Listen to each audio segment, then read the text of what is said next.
क्या सोचा कभी कि उस बड़े से पहाड़ों के बीच में बसा एक छोटा सा आश्रम में ऐसा क्या है जहाँ पर बड़े से बड़े लोगों के दिमाग को शांति मिल जाती है। क्या सोचा कभी कि कैलिफोर्निया में बैठे बड़े इंजीनियर्स जो अपने ऑफिसेस में बैठकर कोडिंग कर रहे हैं, वो अचानक से ही हिमालय की हवाओं में क्यों मिलना चाहते हैं? क्यों स्टीव जॉब्स जैसे बड़े जीनियस जिनकी सोच दुनिया को बदल दिया करते थे, क्यों उन्होंने बोला कि मेरे को भारत का सफर सबसे अच्छा लगता है, कैंची धाम का? मार्क जकरबर्ग जिसके समय और सेकंडों को करोड़ों में तौला जाता है, क्यों उसने मोदी जी के सामने अपना चिट्ठा खोलते हुए बोला कि जब मैं टूट गया था तो मुझे स्टीव जॉब्स ने बोला भारत जाओ, बोले नीम करोली बाबा के पास जाओ। आखिर कौन थे ये बाबा जिन्होंने आज तक अपने भक्ति का और बाबा होने का कोई प्रचार नहीं कराया, कोई पोस्टर तक नहीं लगवाए, और यहाँ तक कि उन्होंने मीडिया के सामने कभी सिर तक नहीं उठाया। फिर भी देश के कोने कोने में बैठे लोग उन्हें भगवान के रूप में पूजते हैं। आखिर कौन थे ये बाबा जो कि जीवित में प्रसिद्ध तो थे ही, लेकिन इस लोक से दूसरे लोक में जाने के बाद उनके भक्तों की संख्या काफी ज्यादा बढ़ गई। आखिर कौन थे ये बाबा? और ये संख्या देसी लोगों की नहीं है और ना ज्यादा भारतीय लोगों की है। इन संख्या में शामिल है जिनके पास सब कुछ है, जो पूरा देश चलाते हैं, जिन्हें किसी चीज की जरूरत नहीं है। आखिर कौन थे ये बाबा जिनके पास ना तो कोई तिलक का भारी भरकम बोझ था, ना कोई सिंहासन, ना कोई जादुई शक्तियां, ना कोई चमत्कारी डंडा, लेकिन फिर भी लोग उन पर इतना भरोसा करते थे, बोलते थे कि जो बाबा बोल दे वही हो जाता था।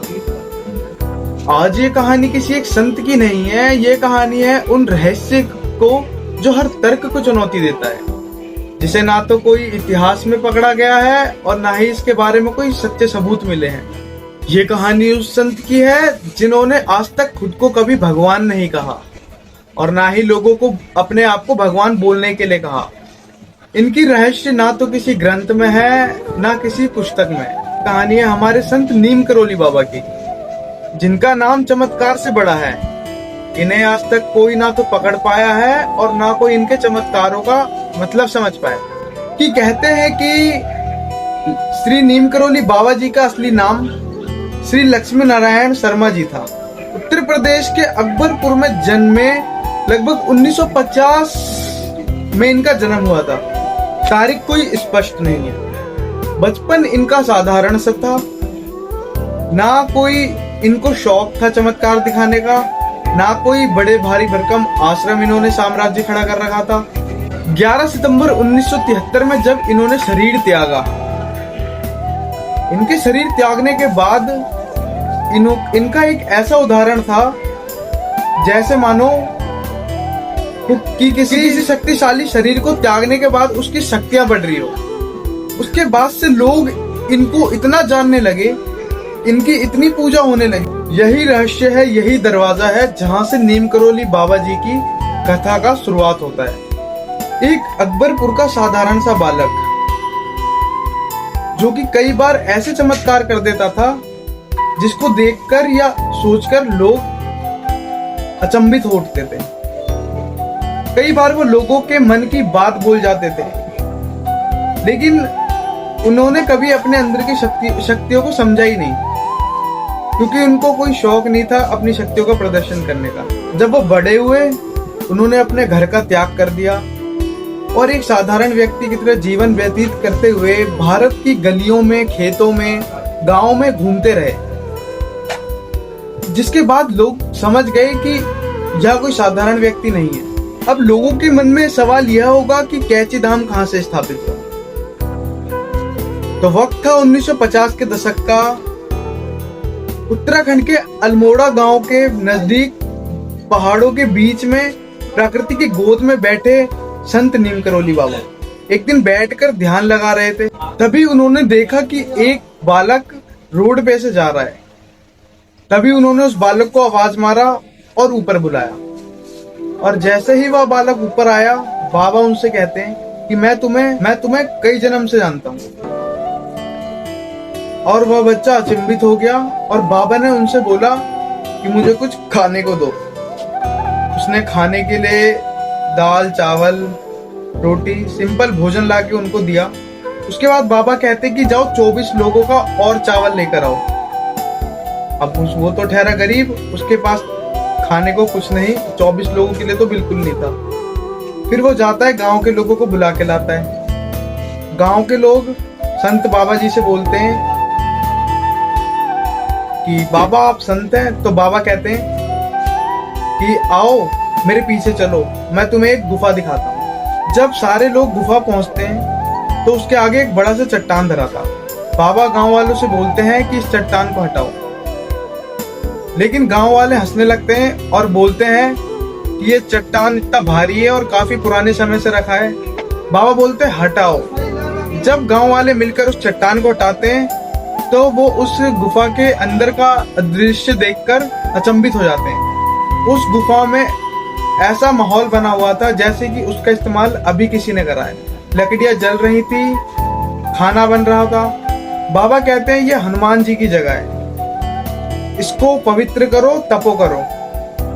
और वही स्थान बना बाद में जाके नीम करौली बाबा कैंची धाम। यहीं से नीम करौली बाबा के स्थान की इंटरनेशनल शुरुआत, जहां पर बड़े बड़े लोग मार्क जकरबर्ग, स्टीव जॉब जैसे लोग दर्शन के लिए आते हैं। यहाँ पर कई सारे लोग अपने जीवन की पन्ना को सुधारने के लिए भी आते हैं, जिससे कि लोग अपने जीवन में सुधार कर सकें और भक्ति भाव के मार्ग पर चल सकें। एक दिन बाबा दिल्ली गए हुए थे बिरला मंदिर परिसर में।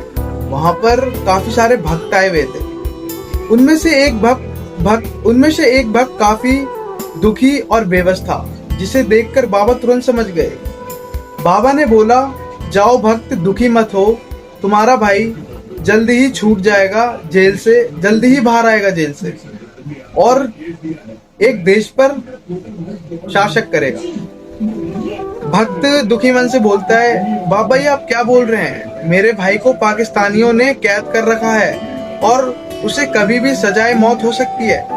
बाबा बोले, जाओ पुत्र, अब समय बदल चुका है। तभी पाकिस्तान और बांग्लादेश के बीच में एक भीषण युद्ध होता है, जिसमें बांग्लादेश की जीत होती है और उसमें नया शासक घोषित किया जाता है। उसी का भाई बना बांग्लादेश का पहला राष्ट्रपति मुजीबुर रहमान।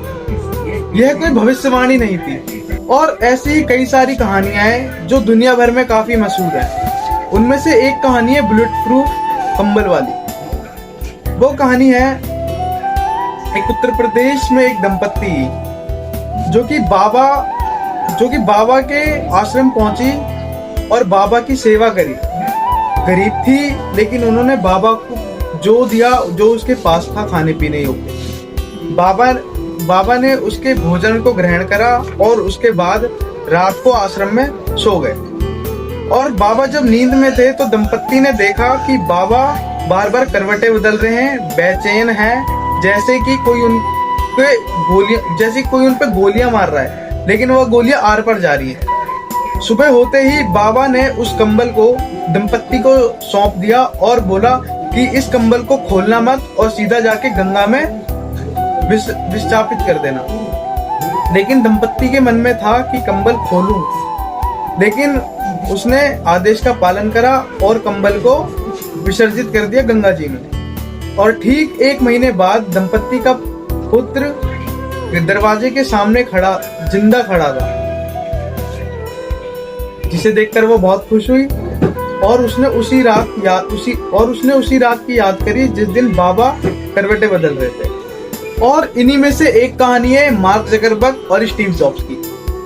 जब स्टीव जॉब्स भारत आए, वह अंदर से काफी टूटे हुए थे, काफी दुखी थे, काफी बेबस थे। तभी वह नीम करौली बाबा कैंची धाम गए और वहां जाकर उनको ऐसा लगा जैसे उनके अंदर की सारी बेचैनी किसी ने निकालकर बाहर फेंक दी और वहां खुशी खुशी अपने देश गए। और ऐसे ही एक दौर पर मार्क जकरबर्ग काफी बेबस और उदास थे जब फेसबुक पूरी तरह से टूट रहा था, उनका नेटवर्क टूट रहा था। तो स्टीव जॉब्स ने उनसे बोला, भारत जाओ नीम करौली बाबा के धाम। और जैसे ही वह नीम करौली बाबा के धाम गए, उन्होंने वहां जाकर बताया कि मेरी तो सोच ही बदल गई। और उन्हें जिंदगी में अब सारे रास्ते साफ दिखाई दे रहे थे। यही कहानी थी हमारे नीम करौली बाबा की, और यह कहानी जो है बहुत सारी सच्ची घटनाओं पर आधारित है। तो यही कहानी थी हमारे नीम करौली बाबा की, जिन्होंने कभी अपनी शक्तियों का दिखावा नहीं करा। उन्होंने हर बार यह बोला कि जो भी हो रहा है वह सारी हनुमान जी की कृपा है, वो सब कुछ हनुमान जी कर रहे हैं। इसी कारण बाबा जी ने कभी दिखावा नहीं करा, ना ही कभी अपनी शक्तियों का प्रचार करा। लेकिन लोगों के मन में इतनी श्रद्धा उठ गई कि वह बाबा जी पर निर्भर हो गए, और आज भी लोग उनकी पूजा करते हैं, उनके धाम जाते हैं उनके दर्शन के लिए। लोग आज भी जाते हैं, अगर कोई उनके मन में सवाल उठता है तो उसका उत्तर उन्हें खुद ही मिल जाता है। उन्हें लगता है कि जैसे बाबा आज भी वहां पर लेटे हुए हैं कंबल ओढ़ के। तो यही कहानी हमारे नीम करौली बाबा जी की थी, और मैं भी नीम करौली बाबा जी का बहुत बड़ा भक्त हूँ। हो सके तो आप भी अपने को यह वीडियो शेयर करें, लाइक करें, सब्सक्राइब करें। धन्यवाद।